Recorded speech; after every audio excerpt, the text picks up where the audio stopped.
While the wage growth is welcome, there are concerns that any increases have been wiped out by the cost of living crisis. Brexit Britain has landed a huge win after an economist says leaving the European Union has resulted in wages soaring.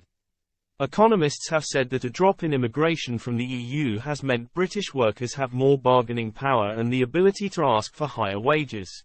Senior analysts said the increase in wages had been driven in part by the reduction in people coming from the EU to the UK to work.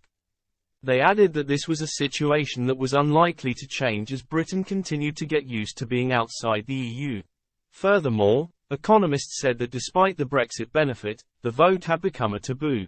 Speaking to The Telegraph, the head of global strategy at French bank Natixis said, "We have decent labour demand, but when you look at the supply, it has been cut massively due to Brexit.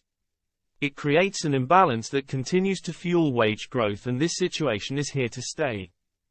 The news comes after figures released last week showed wages were growing at a record pace of 7.7%. In the build-up to the vote, Leave campaigners argued that leaving the EU would allow the British public to be paid more. A letter signed by the likes of Boris Johnson and Michael Gove in May 2016 said, "Wages will be higher for working people outside the EU, because pay will no longer be undercut by uncontrolled migration."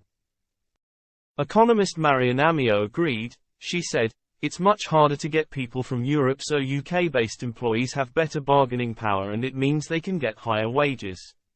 Obviously, we have seen immigration is still quite high on a net basis, but it's not the same immigrants, so the skill set they bring is a bit different from before." Senior economist at Indeed Jack Kennedy added, "Obviously, we have seen immigration is still quite high on a net basis, but it's not the same immigrants, so the skill set they bring is a bit different from before."